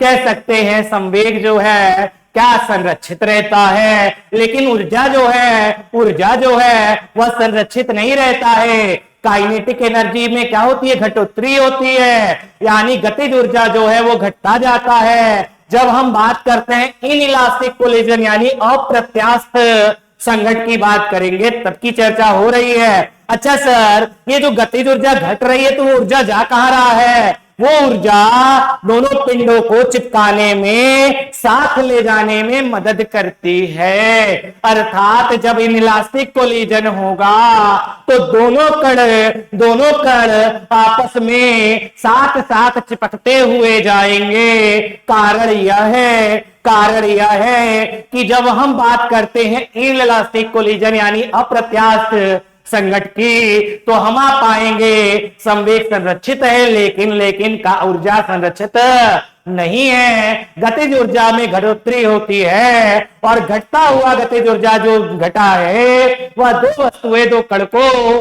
क्या जोड़े रखने में उपयोग में आता है। अर्थात क्या टक्कर के बाद अलग हो जाते हैं? नहीं, टक्कर के बाद साथ रहते हैं। हाँ, छोटे टुकड़ों में विभाजित होकर सभी दिशाओं में उड़ते नहीं, उपरोक्त में से कोई नहीं, टक्कर के बाद साथ साथ चलते हैं, क्योंकि गतिज ऊर्जा में घटोत्तरी होती है। अभी पढ़ा है, बोले स्पष्ट हो पाया? बढ़ जाए मास्टर आगे। चलिए सर अगला प्रश्न देख लेते हैं। कह रहा है E और 1/P का ग्राफ क्या होगा? तो अभी पढ़े हो, E अगर गतिज ऊर्जा है, P अगर रेखीय संवेग है, तो भैया रे अगर रेखीय संवेग की बात करें तो mv होता है। गतिज ऊर्जा अगर E है तो 1/2 mv के घाते 2 हो जाएगा। यानी अगर ऊपर भी m से नीचे भी m से गुणा कर ले तो भैया रे ये P के घाते 2/2m, यानी कि यह जो सूत्र बनेगा 2m P बराबर P के घाते 2, यानी P बराबर करड़ी में 2ma। अच्छा सर, यानी करड़ी में तो ये आ गया, लेकिन 1/P का चित्र पूछ रहा है, ग्राफ पूछ रहा है, वक्र पूछ रहा है, तो वह ध्यान से देखेंगे तो विकल्प संख्या तीसरे में मौजूद है। बोलो साहब बड़े मास्टर आगे। कहानी क्लियर है, आपके सामने समीकरण ढाला गया और इसके हिसाब से P और क्या E का तो समानुपाती है। बोल भैया, P और E क्या है? करड़ी में समानुपाती है, लेकिन 1/P के साथ ये कैसा बना रहा है? बोलो क्लियर हो पा रहा है ग्राफ? चलिए सर, चलिए तो देखिए 37 तक तो क्वेश्चन हो गया। अब हम आप बात करें 38 वाला। कह रहा है एक कण की स्थितिज ऊर्जा दूरी के साथ बदलती रहती है, जैसा कि ग्राफ में दिखाया गया। ठीक है, दूरी के साथ स्थितिज ऊर्जा बदल रही है। तो बाबू रे कह रहा कण पर कार्य करने वाला बल शून्य होगा, यानी कब बल शून्य होगा? तो बल बराबर क्या पड़े हो बाबू रे? तो क्या -du/dx। बहुत बढ़िया। तो भैया रे यानी जब इसका स्लोप यानी कि आप पाएंगे ढलान शून्य हो जाएगा, तो यानी आप अर्थात पाएंगे कि बल भी क्या होगा? उस बिंदु पे शून्य होगा। तो आइए ढूंढते हैं कि स्लोप यानी ढलान कहां शून्य है। तो वह बिंदु B और बिंदु C है, जहां पे ढलान या ये कह लीजिए बल क्या है? शून्य है। बोलो बढ़ जाए आगे। बहुत ही सरल सा सवाल। चलिए सर अगला देखते हैं। कह रहा है एक हल्के पिंड और भारी पिंड का संवेग समान होता है, तब उनकी गतिज ऊर्जा भी समान होगी। नहीं सर ऐसा नहीं, आइए देख लेते हैं। संवेग समान होने पे अगर गतिज ऊर्जा क्या समान होगी? नहीं। तो एक हल्का वाला जो पिंड है, मान लीजिए उसका द्रव्यमान माना 2 किलोग्राम और उसका जो वेग है मान लो हमने माना कितना मान लिया? बोलो साहब, जवाब है 5 मीटर पर सेकेंड, यानी 5 मीटर प्रति सेकेंड अगर उसका वेग है तो जो संवेग आएगा वह m1v1 अर्थात 2 × 5 यानी 10 क्या रहा है? बोलो साहब, जवाब है केजी मीटर प्रति सेकेंड। सर ध्यान से देखिएगा तो पाइएगा क्या पाइएगा? अगर एक क्या भारी पिंड को देखिए, भारी का द्रव्यमान मान लो 5 किलोग्राम लिया गया और क्या कह रहा है? और भारी का वेग कितना लिया गया 2 मीटर प्रति सेकेंड, तो अर्थात आप पाओगे भारी वाले का संवेग m2 v2 ये भी क्या आएगा 5 गुणे 2 यानी 10 ही आएगा केजी मीटर प्रति सेकेंड। लेकिन सर पहले वाले का गतिज ऊर्जा 1/2 गुणे 2 गुणे कितना 5 के घाते 2 अर्थात 25 जूल आएगा, जबकि भारी वाले का गतिज ऊर्जा यहां लिख रहे हैं ये आएगा 1/2। समास कितना है द्रव्यमान 5 गुणे वेग कितना है 2 के घाते 2 यानी 1 कट जाएगा 5 दूनी 10 जूल आएगा। तो आप देख सकते हो हल्के और भारी पिंड का संवेग तो समान आ रहा है, लेकिन उसी द्रव्यमान और वेग के नाते जो गतिज ऊर्जा आ रहा है वो क्या आ रहा है भिन्न आ रहा है। तो पहला कथन गलत है। बोलो क्लियर हो गया। चलिए सर गतिज ऊर्जा पिंड के द्रव्यमान पर निर्भर नहीं करता है, गलत बात है, करता है भैया। गतिज ऊर्जा का तो सूत्र ही अभी पढ़ा हाफ एम वी के घाते 2 द्रव्यमान एम तो आ रहा है सूत्र में, अर्थात नहीं लिख के दूसरा विकल्प भी गलत हो गया। तो ऐसा कह सकते हैं प्रकथन और कारण दोनों गलत हैं। बोलो बातें क्लियर है, बढ़ जाए मास्टर आगे। चलिए सर आइए अब हम आप देख रहे हैं 40th वाला 40वां वाला सवाल क्या कह रहा है सर। जब बल किसी पिंड की गति को धीमा करता है यानी मंदन हो रहा है, विपरीत दिशा में बल लग रहा है, विस्थापन जो है वह क्या हो रहा है बोलो साहब विपरीत दिशा में है, तो बल द्वारा किया गया कार्य ऋणात्मक होगा। बिल्कुल सत्य बात है सर, ऋणात्मक ही होगा क्योंकि दिशा तो विपरीत है। कह रहा है किया गया कार्य बल और विस्थापन के बीच के कोण पर निर्भर करता है। बिल्कुल बिल्कुल सर, कार्य बराबर एफ कास थीटा होता है, या कास थीटा का धनात्मक ऋणात्मक और शून्य तीनों वैल्यूएं परिमाण पाई जाती हैं। अर्थात कार्य का 3 प्रारूप हम आप देखते हैं, धनात्मक कार्य, ऋणात्मक कार्य और शून्य कार्य। कहने का मतलब कि यह प्रकथन भी सही है साहब, यह कारण भी सही है। इसका मतलब प्रकथन सही है, कारण भी सही है, और कारण प्रकथन को सही स्पष्टीकरण देता है। इस लिहाज से इसका विकल्प संख्या पहला सही होगा। बोलो क्लियर है, बढ़ा जाए आगे। चलिए सर अगला देखते हैं।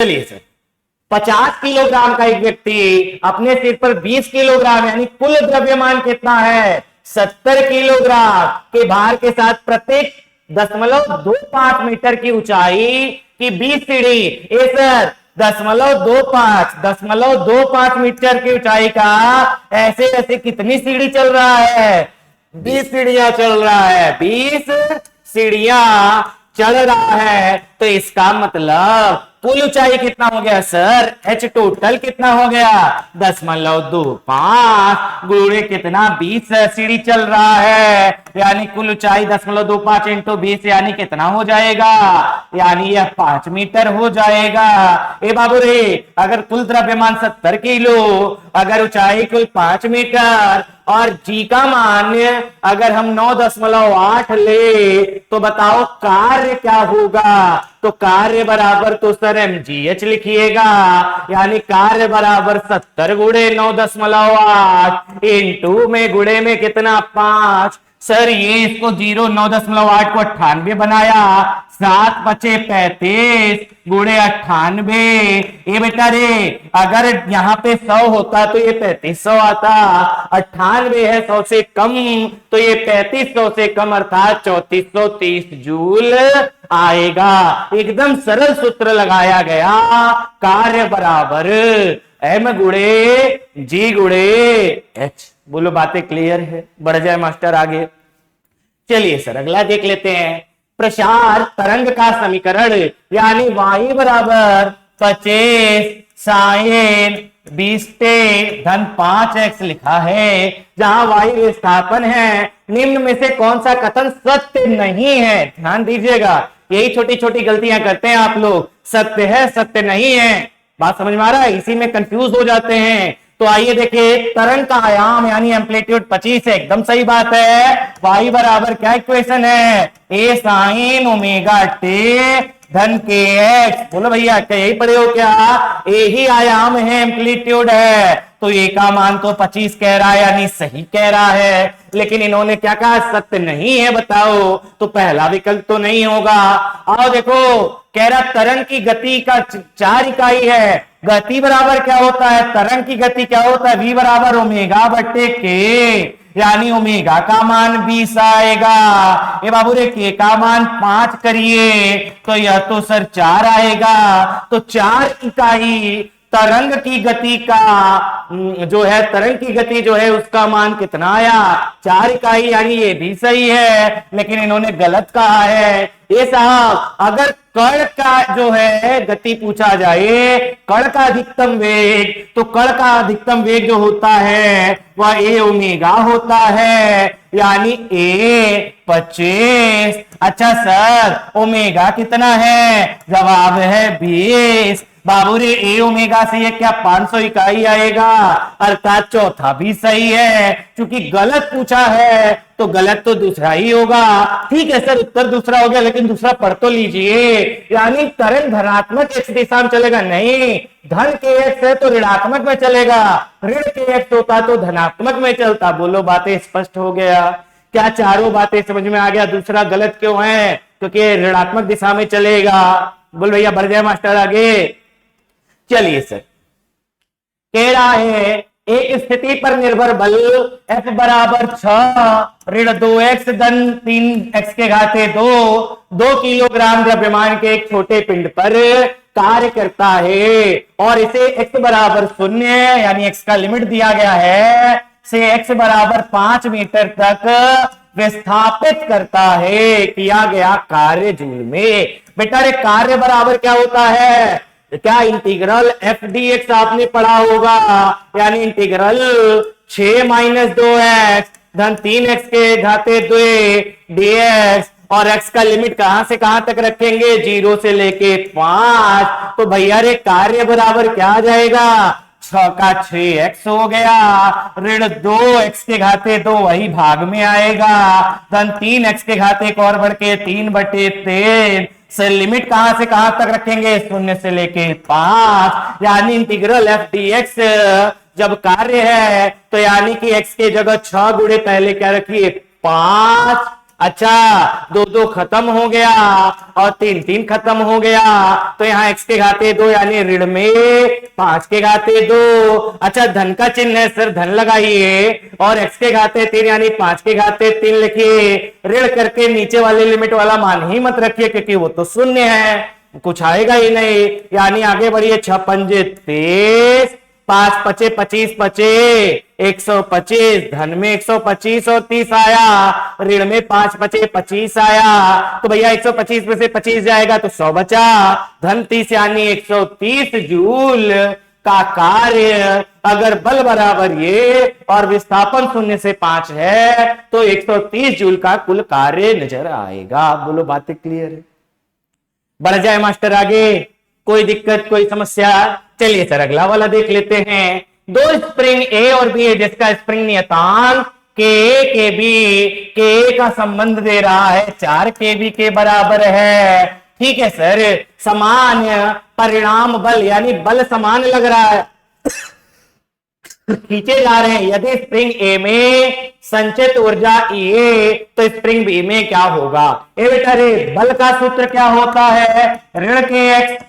बताओ साहब स्प्रिंग के लिए सर उसका अगर हम बात करें किसके बारे में? उसका परिमाण। तो परिमाण तो सर क्या आएगा? के एक्स ही आएगा। अर्थात आप देखिएगा तो पाइएगा ऊर्जा का क्या सूत्र होता है? 1/2 के एक्स के घाते 2, माना ऊपर भी के नीचे भी के, तो के एक्स को तो एफ कहते हैं, के घाते 2 एक्स के घाते 2 को कहेंगे एफ के घाते 2, यानी ऊर्जा बराबर एफ के घाते 2/2 के। सर बल जो है ऊर्जा बराबर एफ के घाते 2/2 के, तो सर बल जो है वो समान लग रहा है। अर्थात ऊर्जा का संबंध जो आएगा, ऊर्जा का जो संबंध आएगा वह क्या हो जाएगा?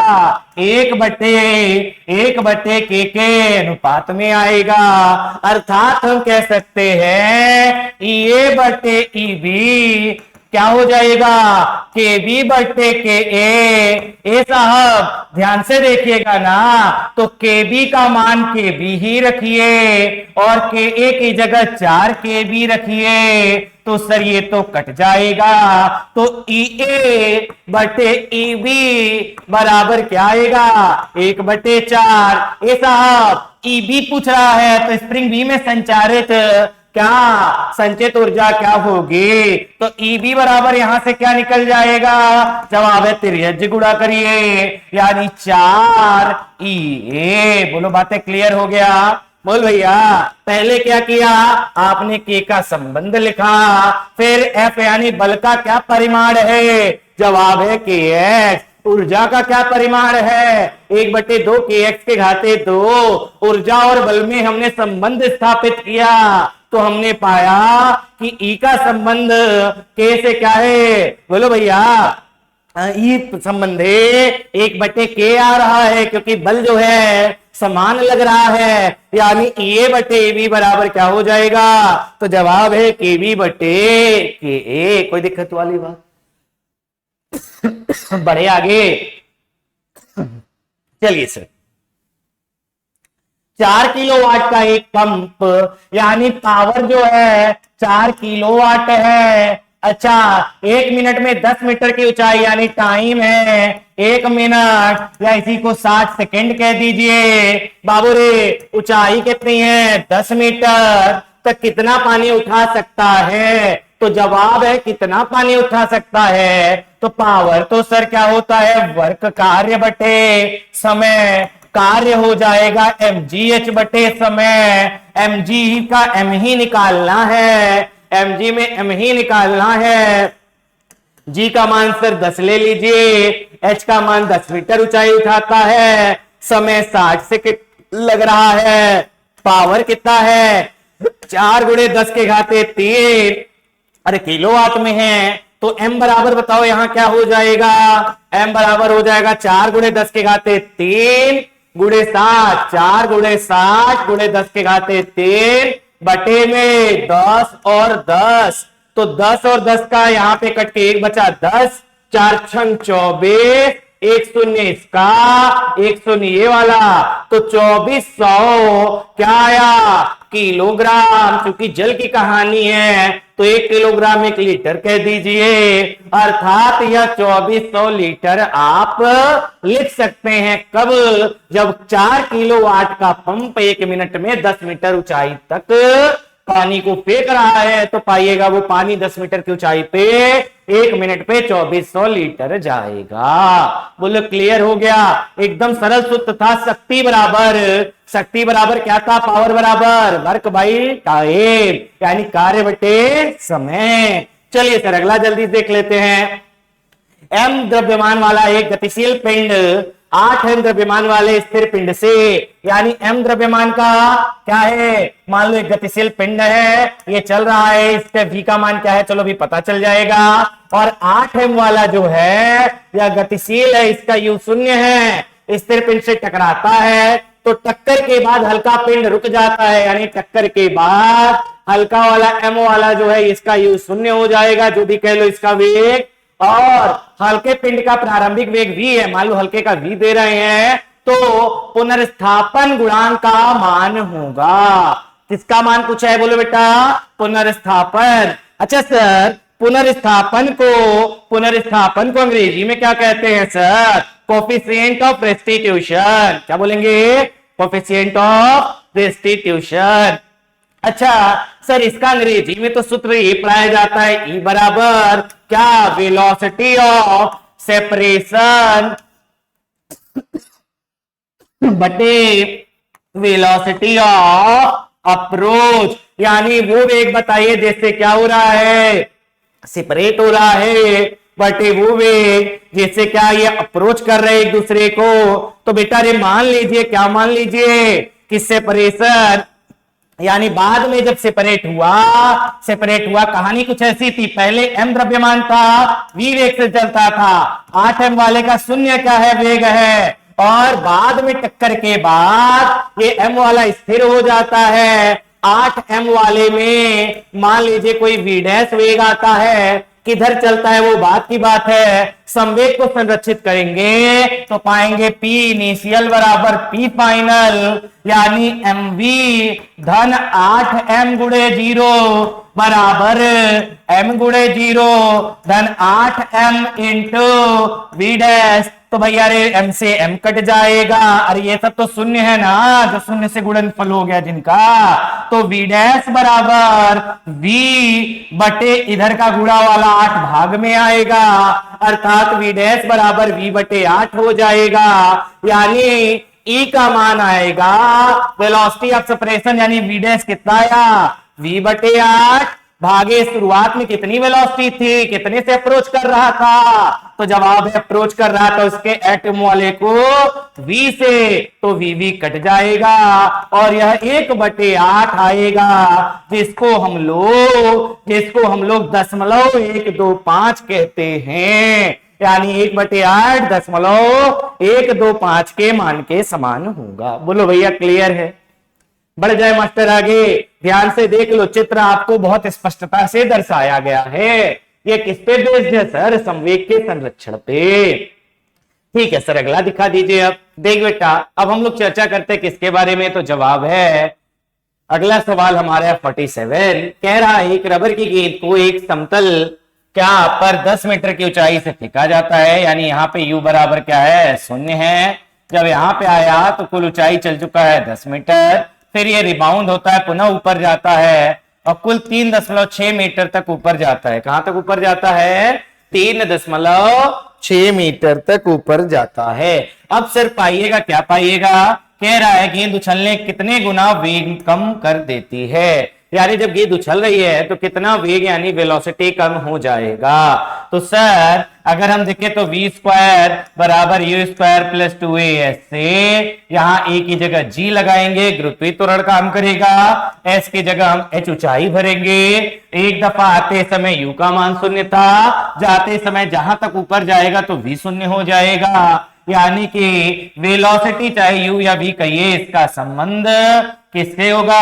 अरे स्क्वायर का जब s या h से है तो उसका u वेग का क्या होगा? करड़ी में h, यानी बाद में वेग बटे पहले का वेग बराबर क्या होगा? करड़ी में h 2/h1, यानी बाद में कितना है 3.6/10, यानी ये हो जाएगा 36/100। अरे 10 से ऊपर नीचे गुणा कर दिए, यानी कि करड़ी में 36 बटे करड़ी में 100, यानी आएगा 6/10। इस आप वेग में कितना गुना कम होगा? तो 1 ऋण v2/v1, यानी 1 ऋण 6/10, तो 10 एकम 10 में से 6 जाएगा तो 4/10, या इसी को कहिए 2/5, जो कि विकल्प संख्या पहले में मौजूद है। बोलो क्लियर हो गया? तो सर बड़े शानदार तरीके से हो गया। आइए अगला सवाल देखते हैं।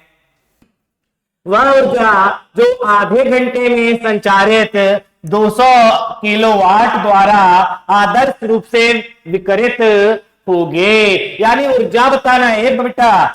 शक्ति बराबर क्या है? ऊर्जा बटे समय, यानी ऊर्जा तो दिया है ऊर्जा ही तो पूछ रहा है। अच्छा ई पूछ रहा है, जो कि क्या हो जाएगा? शक्ति गुणे समय। शक्ति का मान कितना है सर? 200 किलोवाट, यानी किलो की जगह 10 के घाते 3। अच्छा समय कितना है? आधा घंटा। ये सर 1 घंटा में 3600 सेकेंड हम लोग पढ़े हैं, तो आधा घंटा कह रहा है सर। आधा घंटा में बताओ क्या हो जाएगा? 1800 सेकेंड, यानी कि ऊर्जा बराबर 200 गुणे 10 के घाते 3 गुणे कितना? यहां क्या हो जाएगा सर? 1800, यानी अगर ये 1800 का गुणा करेंगे तो 18 दूनी 36, 2 0 और 3 यहाँ 5, 2 यहाँ 7, तो 36 गुणे 10 के घाते 7 जूल ऊर्जा आएगा, जो कि विकल्प पहले में मौजूद है। कोई दिक्कत वाली बात? बड़े आगे चलिए सर अगला देख लेते हैं। कह रहा किसी भी गैस में ध्वनि का वेग निर्भर करता है। ध्वनि का वेग का सूत्र होता है क्या साहब? तो जवाब है ध्वनि का वेग का सूत्र है k/ρ। ए बाबू रे, k क्या है? प्रत्यास्था है। अच्छा, गैस का, और ये क्या, रो क्या है, घनत्व, जिसको अंग्रेजी में डेंसिटी कहते हैं। के को क्या कहेंगे यहाँ पे, बल्क मॉडुलस। क्या बोलेंगे, बोलो साहब, bulk modulus of elasticity of gas. अच्छा सर, ये न्यूटन का लाप्लास इक्वेशन क्या है सर? न्यूटन का लाप्लास इक्वेशन कहता है किसी भी गैस में ध्वनि का वेग देखोगे तो सूत्र पाओगे v बराबर k बटे रो, जहां k क्या है, प्रत्यास्था है, रो क्या है, गैस का घनत्व है, यानी यह विकल्प संख्या दूसरे में मिल रहा है। चलिए सर अगला आखिरी देख लेते हैं। वायु में ध्वनि तरंग का वेग यानी कि 330 मीटर प्रति सेकेंड है। हवा में एक विशेष ध्वनि तरंग के लिए 40 सेमी का पथांतर, डेल्टा एक्स का मान 40 सेमी अर्थात 0.4 मीटर कहिए। अच्छा, 1.6 पाई कलांतर के बराबर है। डेल्टा पाई क्या है सर? तो जवाब है 1.6 पाई। इस तरंग की आवृत्ति होगी। अच्छा सर, आवृत्ति पूछ रहा है, ठीक है, तरंग की आवृत्ति, एम्पलीट्यूड, फ्रीक्वेंसी, फ्रीक्वेंसी कैसे आएगा सर? फ्रीक्वेंसी पहले तरंग दैर्घ्य निकाल लीजिए।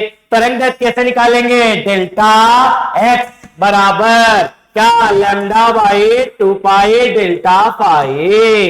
तो डेल्टा एक्स बराबर क्या आएगा? तो जवाब है सर, डेल्टा एक्स तो दिया गया है, कितना, 0.4 लैम्डा बटे 2 पाई गुणे डेल्टा पाई 1.6 पाई, पाई पाई खत्म, 0.4 इसको मारेगा 2 कितनी बार, 4 दफा, और 2 इसको मारेगा 2 दफा, तो लैम्डा बराबर 1/2 मीटर या 0.5 मीटर। भैया रे, फ्रीक्वेंसी क्या होता है? तो जवाब है फ्रीक्वेंसी यानी आवृत्ति बराबर होता है क्या, ई बराबर एच न्यू, या ई बराबर क्या है, एच सी बटे लैम्डा या एच वी बटे लैम्डा। तो ये होता है वी बटे लैम्डा। तो वी का मान इन्होंने दिया है 330 बटे लैम्डा का मान 0.5 अर्थात ये 660 हर्ट्ज या प्रति सेकेंड आवृत्ति आएगा, जो कि विकल्प संख्या तीसरे में मौजूद है। बोलो बातें क्लियर हो पाए? चलिए सर, बहुत ही शानदार तरीके से पूरा पेपर देखा गया। जिस सवाल में डाउट हो एक बार बिल्कुल आप कमेंट के माध्यम से पूछ सकते हैं, आपको पर्सनली दोबारा बता दिया जाएगा। आशा करते हैं कि आपका पेपर बहुत ही अच्छा हुआ होगा, आप बहुत मन से दिए होंगे और बहुत अपनी कमियों को पकड़ के आगे एक पॉजिटिव एनर्जी के साथ बढ़े होंगे। तो मिलते हैं आपसे अगले टेस्ट में, तब तक के लिए goodbye, all the best, thank you so much.